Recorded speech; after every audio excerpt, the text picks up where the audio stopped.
of the the various ingredients of raw coffee beans react chemically during the roasting, which we usually hear like a dark roast, medium roast, like that. So in all the components, something we may know more is like caffeine and the tryptophan are the two alkaloids that with the highest concentrations. So caffeine is it is the main one in coffee in terms of alkaloid. And also we can find a large amount of caffeine in tea as well. And it is one of the widely used psychotropic drugs as well. And the tryptophan, it is a pyridine derivative found in several types of fruits and seeds, including the coffee, and it is found in both Arabica and the Robusta coffee, on an average of 1%. And during the roasting of the coffee beans, it is severely degraded to about 0.1 to 0.2%. And it has a neuroprotective effect, and it is a good drug for the treatment of neurodegenerative diseases. It can also prevent some liver lipid accumulation and lipotoxicity caused by the high cholesterol level. Of the phenolic acids, chlorogenic acid, CGA, is the main one, and it has the biological functions of lowering blood lipid, antioxidant, and antibacterial. Flavonoids, it's another big class of the components in coffee, and it is a kind of active ingredients widely existed in the natural plants, which also has the antioxidant, anti-cancer, anti-inflammatory, and antibacterial activities. So the major ones such as catechin, epicatechin are the main ones that we can find in the flavonoids, even though there are a long list of flavonoids that we can find in coffee. And also like terpenoids, it is also another class of the components that we can widely find in coffee. And some flavor substances are also found, like created during the roasting of the coffee beans through the different chemical reactions. So such as like aldehyde and the ketones, they are related to the caramel and the sweet taste of the coffee bean. And sulfur compounds are associated with the sulfur and the roasting odor. Pyrazine compounds were related to the soy odor, and aldehydes also associated with the smoky or the phenolic aromas. And the furan ketone class of compounds, it is associated with the pungent taste. So just because of all these different components in coffee, it brings coffee the antioxidant activity, lowering the blood sugar bioactivity, also provides the neuroprotection, and also some inflammatory and cardiovascular activity. We have more than 20 different coffee brewing methods and the devices around us, and I'll just briefly introduce a few of them. French press, that's the one that I saw Dorsa was using earlier in the lab. It has a container with a plunger and a filter screen that press hot water through the coarse ground coffee, which creates the rich coffee taste in the cup. So by using this one, basically we need to set at least 8 cups of water to boil in a kettle. And the temperature is pretty crucial to the entire process. That's why to invest a cooking thermometer, that's a good decision. But the other way is that if you don't always want to use a thermometer bench press, the best way is that when you first get it, you can clock the kettle the first time you use it. Then keep track of how long it takes to come to a boil, and then wait for 1 minute. Once the water has been boiling for a minute, it should be close to the right temperature. Then you just record whatever the time it takes you to reach to that stage. And every single time afterwards, what you need is a timer instead of a thermometer with you all the time. So to do this, we also need to add hot water to the press to prepare for the brewing. Preheating, it's also crucial to the entire brewing process, because without preheating, when the hot water hit the cold container, the brewing process will be kind of sacrificed. And while you preheat the press, you can also grind if you have the whole bean, but instead, if you only have the grounded beans with you, then you don't need to do this while you're waiting for the preheat. Now, after that, it's just pour the coffee beans into the container, and then you add the hot water, wait for some time, and then you push down the plunger to get the brewed coffee from the particles, just to separate them, and then you can enjoy the coffee. So this is a simple way, and then something you can do to enjoy the hot stuff.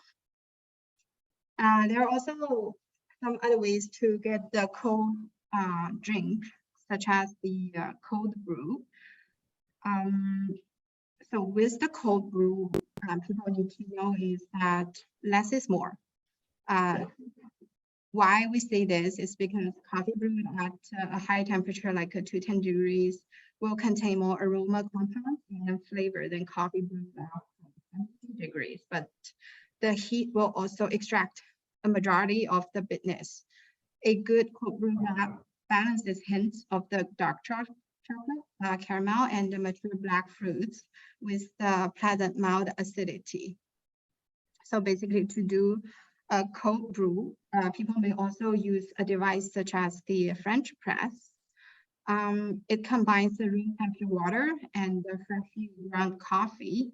10 minutes later, a fair amount of the coffee grinds will form on the surface, and at that time you should just stir the drink. And after the initial stir to combine the ingredients, during the process of the brewing, also a bit of the additional stir will be good. And then next is just to sit the entire French press container at room temperature for 24 hours. Or sometimes people may leave it just in the fridge. And then after 24 hours, you can just separate the liquid from the entire thing and enjoy the cold brew with either a whole bunch of ice, or you can make to whatever you like.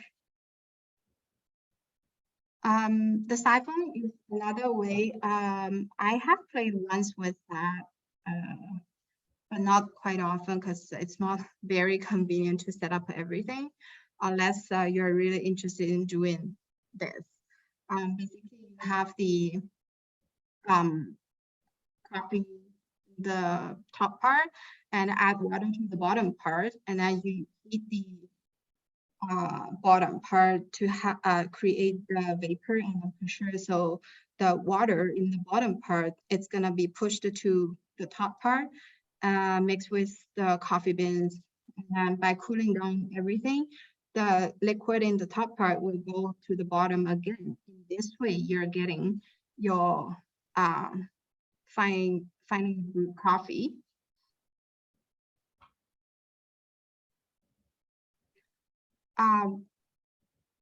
The AeroPress is a kind of way that you need to have the device and then do something just according to the structure. It's not very often seen in our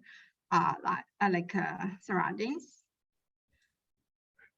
This is the mocha pot, which I'm recently interested in. So this is the one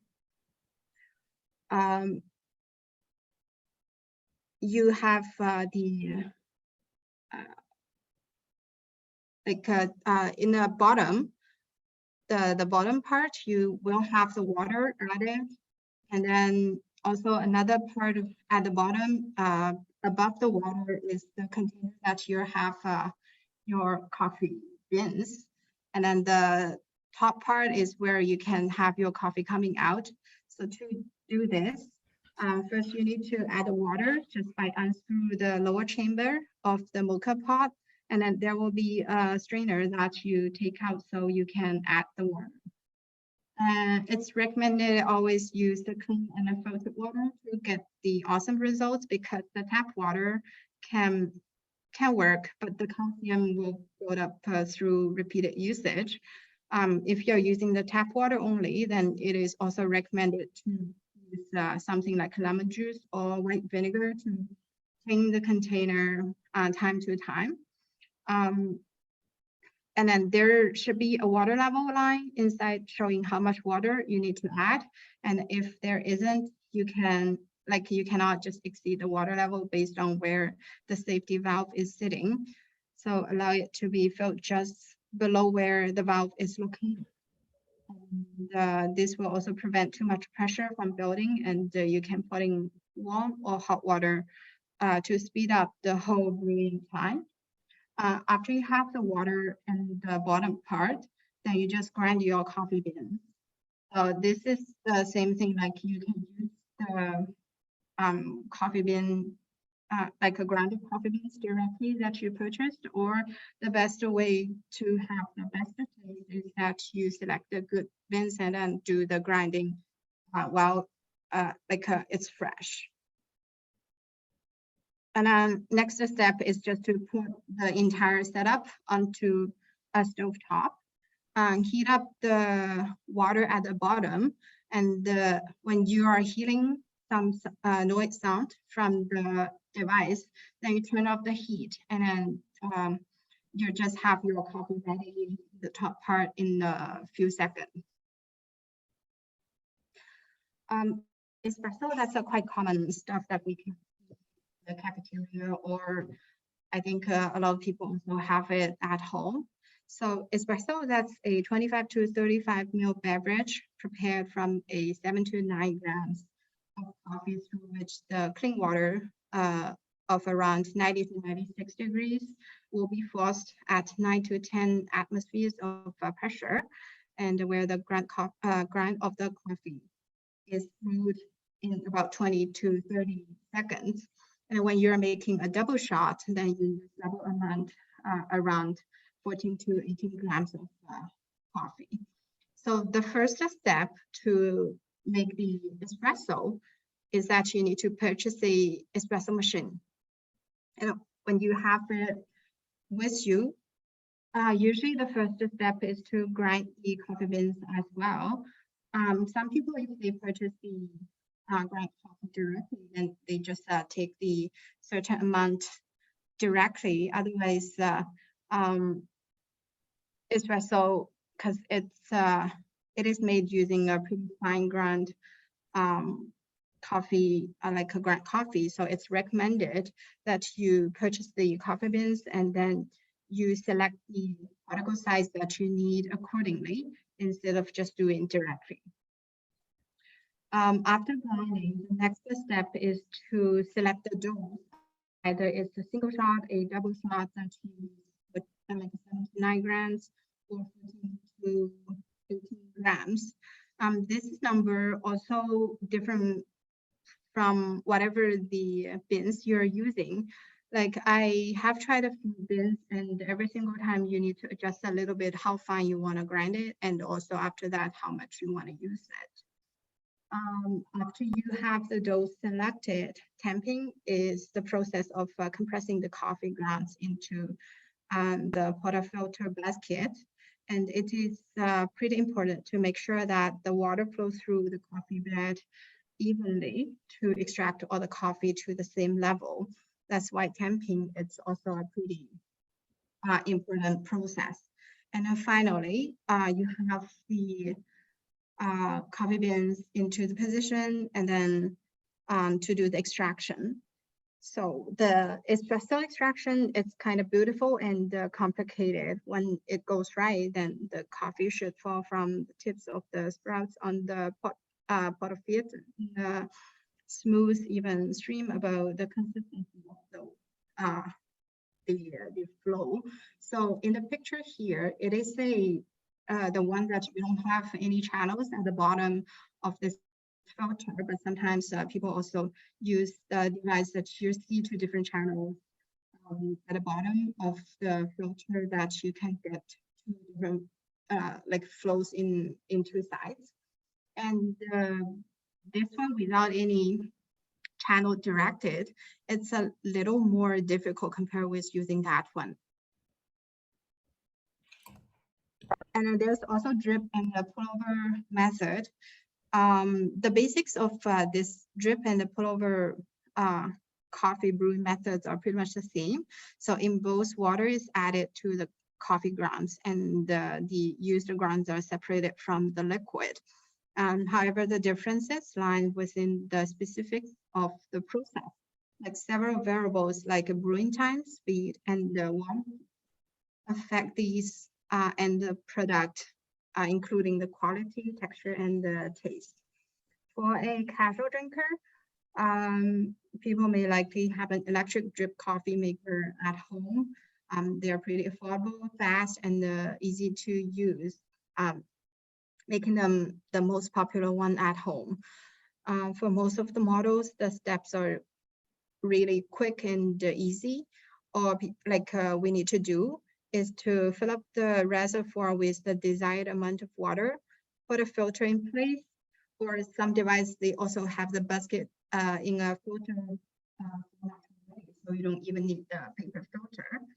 And then add the favorite coffee beans, which is like also fresh ground coffee beans will be the best. And I press a button to begin the brewing, and then just wait for the coffee to be ready in the pot. This is a easy way if you have the electric instrument. And the other way is the pour-over coffee method. It is similar to the drip method in that you saturate the coffee ground with water and collect the liquid as it passes through a filter. However, one of the main problems with the drip method is that you have little control over how the machine brews coffee. But with the pour-over method, it allows you to control the temperature of the water, the speed at which it goes into the ground, the amount of time it brews, and how much it makes. So people may prefer this method because it allows the people to themselves to control the taste, texture, temperature, and the strength of the brew. So this is also something I'm recently looking at while like at night, looking at different videos people posted online. While there are several types of devices like we can use to make the pour-over coffee, the method it's like they are almost the same from device to device. So basically, we heat the water to the desired temperature, and most people will use a gooseneck kettle like the one in the photo here, as this can help control the flow of the water. Then put the filter and the coffee grounds in place. Again, the fresh grounds will be preferred. So this step, different people may have the different ways of doing that. Many of the videos that I saw, they actually preheat the filter as well, instead of putting the filter and the coffee grounds directly. This way you have more consistent temperature between the device and also the later on. And after that, just add enough water, hot water to the ground coffee. And there are different ways of doing that. Some people do 30 seconds, kind of have the water extracted, like evaporated initially, and then add another times the hot water at different volume. The first time is to reach to about 100 grams, and the second time to 240. So basically, by continuing pouring water over the ground at a slow and consistent rate, and wait for the last 30 seconds or so, you'll get the desired amount and then taste of the coffee if you do really good of the method. So all of these are the common things that we can see by doing a good coffee that we can kind of control. And how to brewing a good cup of coffee is the question that people need to think about. So people like a human seems like the coffee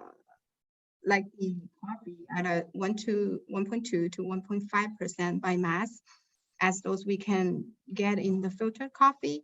And in a strong espresso coffee, it's about 8 to 10% that people may also favor to have. There are a limited number of technologies that can achieve 8 to 10% concentrations, which the espresso machine can do it. But there are many ways that people can get a 1.2 to 1.5% coffee. There are two families of the brewing device within the low concentration methods. Those that are fully immerse the coffee in the brewing water, those that flow the water through the coffee beds. So basically, the one that French press, the cold brew, the pour over method, they are all belong to the families. So from a physical perspective, the major difference is that the temperature of the coffee particles is higher in the full immersion system, like in the French press. And then the lowest part of the coffee extraction is not the rate at which the compounds dissolve from the particle surface, whereas it is actually the speed at which moves the solid particles to the water coffee interface. And then this speed is increased with the temperature. And a high particle temperature means that more of the tasty compounds trapped within the coffee particles will be extracted. But at the same time, the higher temperature also lets more of the unwanted compounds dissolve in the water as well. So the water to coffee ratio matters too in the brewing time. Simply grinding more fine to increase extraction changes the brew time as the water seeps more slowly through the fine grinds. People can increase the water to coffee ratio by using less coffee, but as the mass of coffee is reduced, the brew time also decreases. Optimization of filter coffee brewing is hence a multidimensional and more tricky than the full immersion methods. There are also other factors that can affect the taste of the coffee, such as the water chemistry, particle size distribution, and the freshness of the coffee. Like the water chemistry, we know that our the tap water here are pretty hard. Given coffee is an acidic beverage, the acidity of the brew water can have a big effect. So brew water containing low levels of both calcium ions and the bicarbonate ions, which is what called soft water, will result in a high acidic cup. And sometimes people may say, oh, it's sour, and brew water containing high levels of bicarbonate ions, which is typically the hot water that we usually get from tap water here, will produce our chalky cup as the bicarbonate has neutralized the most of the flavorsome acids in the coffee. And ideally, we want to brew coffee with water containing the chemistry somewhere in the middle.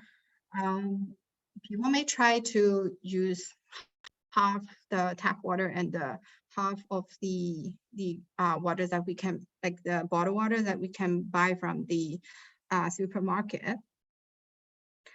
The particle size distribution of the grinder produces is also critical. People will tell you that blade grinders are disfavored because they produce a seemingly random particle size distribution, and then there can be both powder and essential whole coffee beans coexisting after you do the grinding. So alternatively, a burr grinder features two pieces of metal with teeth that cut the coffee into small pieces. They allow ground particles through only once they are small enough.